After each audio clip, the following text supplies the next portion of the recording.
All I want for Christmas is 영국의 텔레그래프는 현 시점 PL 최고의 선수 30인을 선정했고 손흥민은 3위에 랭크되었습니다. 순위표에 케빈 데브라이너가 빠졌다는 것은 이번 시즌을 토대로 작성되었음을 보여주고 손흥민 입장에선 오랜 활약에 대한 보상이 아니라 현재 진행형 선수로서 리그 최상위권에 포진되었다는 의미가 있습니다. 10년 전 91, 92년생들은 축구계에 센세이셔널을 일으킨 기억이 있습니다. 유난히 많은 유망주들이 쏟아져 나왔고 그들 중 하나가 새로운 세대의 왕이 될 것이라 많은 사람들은 믿어 의심치 않았습니다. 레이스에서 가장 앞서갔던 선수 2명을 꼽으라면 단연 PL의 아자르 그리고 라리가의 네이마르였습니다. 2명의 골인 지점으로 리오넬 메시의 이름이 거론되었던 것은 동라이대 최고 재능이란 극찬이었고 실제로 2명 다 경기를 일순간 바꾸는 트랙의 면모를 일찍이 선보이며 미래를 기대받았습니다. 재밌게도 정확히 같은 세대인 92년생 윙어 손흥민의 이름은 국내 언론에서 자주 그들과 나란히 했고 이는 10대의 나이로 분데스리가 데뷔골에 성공한 손흥민에 대한 한국의 압도적인 기대감을 반영합니다. 박지성을 이은 스타를 찾던 한국 언론 입장에서 손흥민이 다른 차원의 세계적인 스타가 되려면 동나이 때 같은 포지션의 최고 유망주인 아자르와 네이마르에 닿아야 한다는 엄격한 잣대를 내밀었다는 의미이기도 합니다. 물론 손흥민은 지금과 마찬가지로 겸손했고 2명과의 비교에선 언제나 자신을 완전히 낮추는 모습을 보였습니다. 같은 92년생 네이마르하고 사람들 종종 같이 동일선상에 두고 얘기하잖아요. 그런 거 보면 어때요? 저랑 어떻게 비교가 됩니까?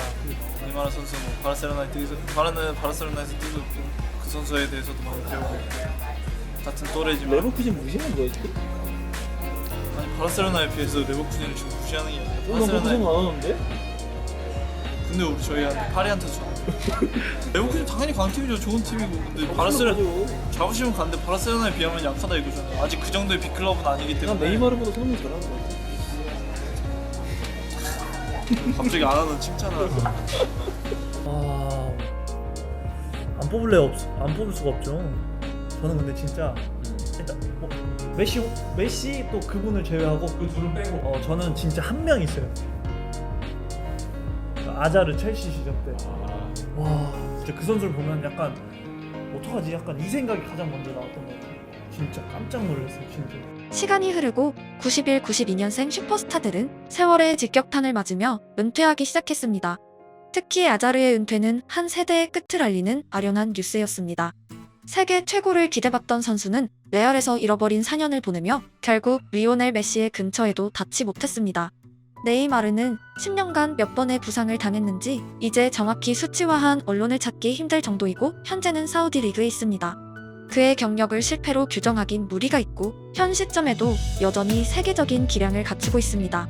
하지만 역시 리오넬 메시 수준의 커리어를 기대받던 선수의 발롱도르 수상이 경우인 것은 의외에 가까운 현실입니다.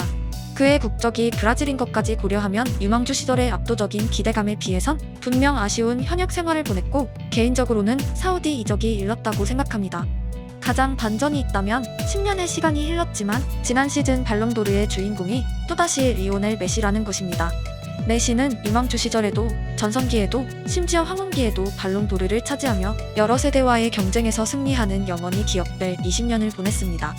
다시 텔레그래프 순위로 돌아와서 92년생 손흥민과 살라는 각각 3위와 1위를 기록했습니다. 10년 전 전 세계의 92년생 유망주들의 순위에서 2명은 압도적인 선수들에 가려 최고의 평가를 듣진 못했지만 여전히 PL에서 뛰고 있고 심지어 다음 세대 선수들과의 경쟁에서 앞서 나가고 있습니다. 오늘 영상은 수익 일부를 불우이웃에게 정기적으로 기부하는 사회적 기업, 인터넷 가입, 가전 렌탈 가입자 수 1위 대리점 아정당의 제작 지원으로 만들어졌습니다. 약정 끝난 인터넷 정수기 가만히 놔두면 무조건 손해인데요. 아정당에 전화 한 통이면 최대 77만원, 설치 당일 입금. 쓰던 요금 그대로 새 제품의 지원금까지 받을 수 있습니다. 알뜰폰도 쓰던 번호 그대로 개통 가능? 365일 밤 10시까지 상담 가능한 아정당에 언제든 전화해보세요. 축구계의 단기 임팩트와 롱런의 차이점에 대한 영상은 여러 번 업로드했었습니다.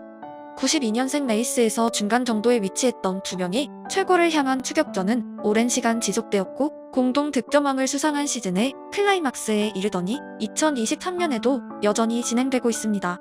스타일이 완전히 다른 두 명을 직접 비교하는 영상을 만든 적이 없었지만 개인적으로는 손흥민과 동갑내기가 여전히 리그 베스트 1위로 평가받는다는 자체에 반가움을 느낍니다. 그 세대의 축구가 현재 진행형이라는 방증이기 때문이고 쓸쓸한 레이스에 손흥민 홀로 남은 것보단 오래도록 두 명의 득점과 어시스트를 비교하는 목소리가 남았으면 하는 바람이 있습니다. 그리고 두 명의 레이스를 온전히 평가할 수 있는 지점은 현재가 아니라 누가 먼저 질주를 끝내는가? 라고 생각합니다. 10년 전 아자르와 손흥민은 비교 대상이 아니었지만 2023년 현재 두 명의 전체 커리어는 손흥민의 압승이 되었고 경쟁은 끝난 이후에야 뚜렷해지기 때문입니다. 리오넬 메시가 최고라고 생각하는 이유 중 하나는 지속성입니다. 기량을 유지한다는 개념을 넘어 시즌 아웃급의 부상이 없는 내구성과 경기 스타일은 한 경기가 아니라 프리시즌을 포함한 생활 습관과도 연결되어 있습니다. 그런 의미에서 아자르의 체중이 경이롭던 경기력을 완전히 잊게 만드는 비판의 주제가 된 레알 시절의 목소리들에 완전히 동의합니다. 손흥민의 생활 습관은 언급할 필요도 없이 잘 알려져 있고 결과적으로 기나긴 전성기의 결정타가 되었습니다. 고질적인 부상이 없는 그의 신체는 여전히 기대감을 품게 하고 365일을 사용하는 그의 방식은 모든 유소년들이 참고해야 할 교과서입니다. 한국 축구의 교육자들은 체벌의 시대를 넘어 재밌는 축구를 말하는 지점에 도달했습니다.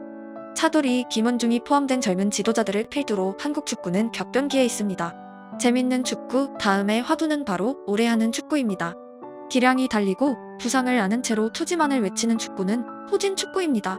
전성기의 기량과 건강한 신체를 유지한 채로 마지막 열쇠 투지를 말할 때 그 의미가 온전해집니다. 지금 손흥민이 하고 있는 축구가 그것입니다. 그에겐 과거 태극 전사들의 오랜 전통인 투지와 정신력이 분명하게 이식되어 있습니다. 다른 점은 투혼을 주입하기 전 육체가 이미 세계적인 레벨에 있다는 것입니다. 안정환의 유튜브 채널에 출연한 김은중 감독이 재밌는 이야기를 했습니다. 현재 어린 선수들의 기술이 과거를 압도하고 있지만 오히려 김은중의 선배들이 축구는 더 잘했다는 의견이었습니다. 즉 비슷비슷한 기술적인 선수들은 대거 등장했지만 특정 지점에선 오히려 후퇴했다는 내용입니다.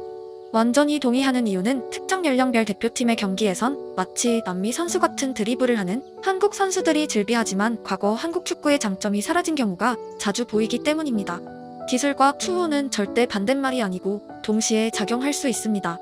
한국 축구에서 가장 적절한 증거가 손흥민이라는 아웃풋이라고 생각합니다.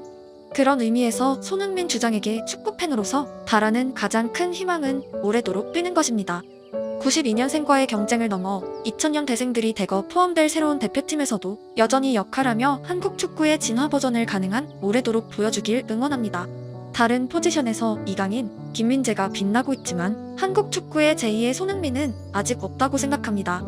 경기력으로도 커리어로도 20대 초반에 이미 레버쿠젠에서 골폭격을 펼치던 그와 근사치에 있는 공격수도 없습니다.